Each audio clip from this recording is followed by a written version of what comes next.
আজকে আমরা জানব অণু ও পরমাণু কি এবং পরমাণুর মধ্যে কি কি পাওয়া যায় সেগুলো বিস্তারিত।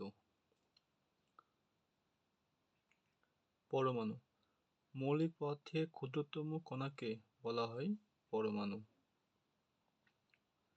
অনেকগুলো পরমাণু সমন্বয়ে যা গঠিত হয় তাকে বলা হয় অণু। এটাকে যদি লোহার কোনো বস্তু কল্পনা করি তবে এটাকে ভাঙতে ভাঙতে একটা সময় অতি সূক্ষ্ম কণায় পরিণত হবে। ওই সূক্ষ্ম কণাটার নাম হবে পরমাণু। ধরে নিচ্ছি এটাকে ভাঙতে ভাঙতে এরকম কোনো সূক্ষ্ম কণা পাওয়া যাবে যেটাকে খালি চোখে দেখা যাবে না বললেই চলে। এটার নাম হবে পরমাণু। এরকম অনেকগুলো পরমাণু একটার পর একটা যুক্ত হয়ে গঠন করবে অণু। এরকম অসংখ্য অণু একটার পর একটা যুক্ত হয়ে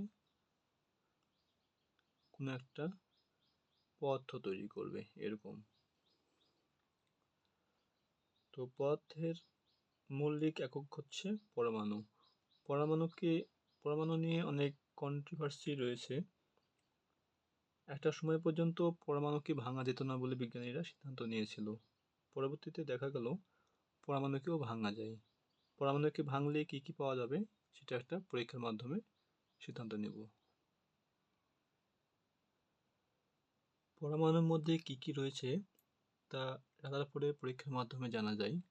রাদারফোর্ড পরমাণুর মধ্যে কি কি রয়েছে তা জানার জন্য একটা পরীক্ষা চালায় যাকে বলা হয় রাদারফোর্ড পরীক্ষা। এই পরীক্ষায় তিনি কয়েকটা উপকরণ নিয়েছিলেন। প্রথমত তেজস্ক্রিয় আলফা কণা। আলফা কণা হচ্ছে হিলিয়ামের নিউক্লিয়াস। এই যে হিলিয়াম, যার ভর সংখ্যা হচ্ছে 4, পারমাণবিক সংখ্যা 2। যে কোনো পরমাণুতে প্রোটন সংখ্যা আর পারমাণবিক সংখ্যা একই জিনিস। যে কোনো পরমাণুতে প্রোটন সংখ্যা ও ইলেকট্রন সংখ্যা সমান থাকে। হিলিয়ামের 2+ দ্বারা বোঝাচ্ছে 2টা ইলেকট্রন চলে গিয়েছে। এখানে 2টা প্রোটন ছিল, 2টা ইলেকট্রন ছিল, কিন্তু 2+ দ্বারা বোঝাচ্ছে 2টা ইলেকট্রন চলে গিয়েছে। সুতরাং এখানে কোনো ইলেকট্রন অবশিষ্ট নেই। যেহেতু এখানে কোনো ইলেকট্রন অবশিষ্ট নেই তাই একে বলা হয় হিলিয়ামের নিউক্লিয়াস। এই হিলিয়ামের নিউক্লিয়াসটাই হচ্ছে মূলত আলফা কণা। দ্বিতীয়ত তিনি নিয়েছিলেন পাতলা সোনার পাত। যেই সোনার পাতের পুরুত্ব ছিল 0.0004 সেন্টিমিটার এবং জিঙ্ক সালফেটের পর্দা এবং একটি পরমাণু তিনি নিয়েছিলেন পরীক্ষার জন্য। জিঙ্ক সালফেট পর্দা নেওয়ার কারণ হলো এখানে আলো পড়লে আলোটা প্রতিফলিত হতে পারে। তো এটা হচ্ছে পাতলা সোনার পাত, যেটার পুরুত্ব 0.0004 সেন্টিমিটার।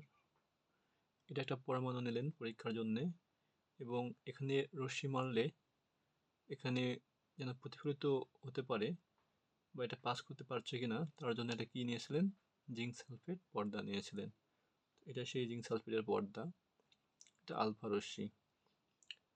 বিজ্ঞানী রাদারফোর্ড এই পরীক্ষায় 20,000 আলফা রশ্মি এই পরমাণুর উপর নিক্ষেপ করেন, যা সোনার পাত ভেদ করে অধিকাংশই আলফা রশ্মি এই যে পরমাণুটা ভেদ করে এই পর্দায় পড়ে প্রতিফলিত হয়। দেখা গিয়েছে প্রায় 20,000টার মধ্যে প্রায় সবগুলোই আলফা রশ্মি এই পরমাণু ভেদ করে চলে যায়, কেবল একটা রশ্মি ভেদ করতে পারে না। আলফা রশ্মি নিক্ষেপ করা হচ্ছে।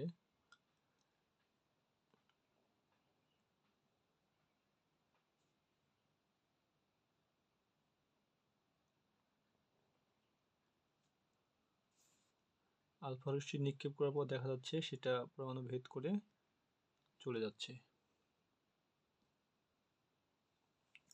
তো এই পরীক্ষায় তিনি অনেকগুলো আলফা রশ্মি নিক্ষেপ করেছেন।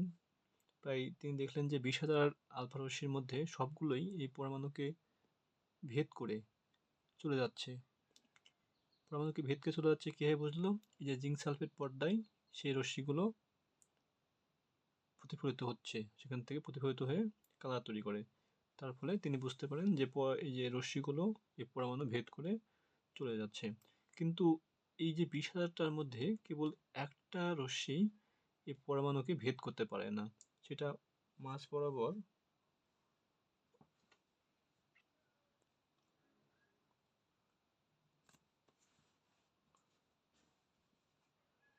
কেবল একটি আলোক রশ্মি তিনি দেখলেন যে পরমাণুর মাঝ বরাবর গিয়ে সেটা পরমাণুকে ভেদ করে যেতে পারে না এবং সেখান থেকে ঘুরে চলে আসে।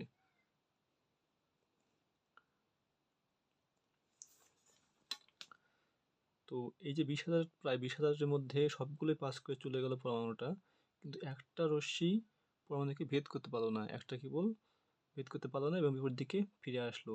তো এখান থেকে তিনি সিদ্ধান্ত নিলেন আলফা কণা, যেটা হচ্ছে হিলিয়ামের নিউক্লিয়াস, হিলিয়ামের চার্জ 2+, আলফা কণার চার্জ হচ্ছে 2+, যেহেতু একই বিষয়। তো আলফা কণা মূলত ধনাত্মক চার্জ বিশিষ্ট, চার্জ হচ্ছে ধনাত্মক চার্জ।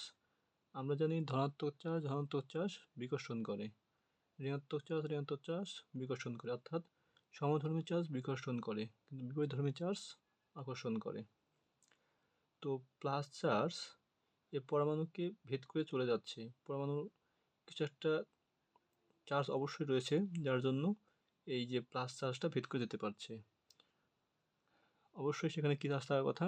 মাইনাস চার্জ থাকার কথা, কারণ মাইনাস চার্জ আছে বলেই এই মাইনাস চার্জ প্লাস রশ্মিটাকে টেনে নিয়ে আসছে। আর একটা একটা রশ্মি যেহেতু পরমাণু মাঝ বরাবর গিয়ে বাধা পেয়ে ফিরে আসছে, যেহেতু সে ফিরে আসছে তাই আমরা বলতে পারি যে এই যে বস্তুটা নিঃসন্দেহে ভারী বস্তু, কারণ সামনে কোনো বস্তু নিক্ষেপ করলে যদি সে ফিরে আসে তাহলে বুঝতে হবে সেখানে ভারী কোনো বস্তু রয়েছে। এবং যেহেতু সেটা ফিরে আসছে আর যেহেতু পজিটিভ চার্জ বা প্লাস চার্জ নিক্ষেপ করা হয়েছে, তাই সেই এখানে বস্তুটার যে চার্জ সেটা অবশ্যই পজিটিভ চার্জই হবে, কারণ সমান চার্জ হলেই সেটা হবে কী করবে? বিকর্ষণ করবে। তো এই পরীক্ষা থেকে তিনি সিদ্ধান্ত নিলেন যেহেতু ধনাত্মক চার্জ নিক্ষেপ করা হয়েছে এবং সবগুলোই পরমাণু ভেদ করে চলে গিয়েছে, তাই পরমাণু অধিকাংশ জায়গায় কি হবে? ফাঁকা হবে, কারণ ভেদ করে গিয়েছে মানে সেই জায়গাটা ফাঁকা ছিল। মাঝ বরাবর যেহেতু একটা রশ্মি ভেদ করতে পারেনি, সেটা বাধা পেয়ে ফিরে এসছে, তো পরমাণুর মাঝে ভারী কোনো বস্তু অবশ্যই আছে, আর সেই ভারী বস্তুটার চার্জ কি হবে? Positive charge. পজিটিভ চার্জ এই কারণেই, কারণ পজিটিভ চার্জ নিক্ষেপ করেছে এবং সেখান থেকে বাধা পেয়ে ফিরে এসছে, নিঃসন্দেহে সেখানে পজিটিভ চার্জ ছিল বলেই বাধা পেয়ে বিকর্ষণ করে ফিরে এসছে। এখন আমরা লিখব রাদারফোর্ড পরমাণু মডেলের সিদ্ধান্ত থেকে কি কি ফলাফল পাওয়া যায়। তো প্রথমে লিখব যেহেতু প্রায় সবগুলো রশ্মি পদার্থকে ভেদ করে চলে গিয়েছে, তাই বলতে পারি পরমাণু অধিকাংশ জায়গায় হচ্ছে ফাঁকা। 2 নাম্বার, যেহেতু কেবল একটি আলফা রশ্মি 20,000-এর মধ্যে একটি আলফা রশ্মি পরমাণুকে ভেদ করতে পারেনি, পরমাণুতে মাঝখানে পড়ে বিকশিত হয়ে চলে এসছে, তাই তিনি বললেন পরমাণু কেন্দ্রে কোনো ভারী বস্তু বিদ্যমান, এই ভারী বস্তুর নাম দেওয়া হয় নিউক্লিয়াস। নিউক্লিয়াস ধনাত্মক চার্জ বিশিষ্ট, ভারী এই নিউক্লিয়াসে পরমাণুর সমস্ত ভর বিদ্যমান। যেহেতু পরমাণুর এই ক্ষুদ্রতম বস্তুটাই হচ্ছে ভারী, তাই বলতে পারি পরমাণুর সমস্ত ভর হচ্ছে এই নিউক্লিয়াসের ভর। পরমাণু নিউক্লিয়াস থেকে এই যে পরমাণুটা পুরোটাই পরমাণু, এই পরমাণুটা নিউক্লিয়াস তো ছোট, অনেক ছোট, এই পরমাণুটা নিউক্লিয়াস থেকে প্রায় 10,000 থেকে 1,00,000 গুণ বড়।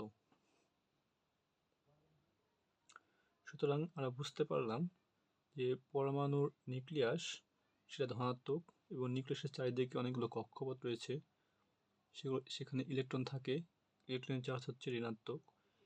আর নিউক্লিয়াসের মধ্যে যেহেতু প্রোটন ও নিউট্রন থাকে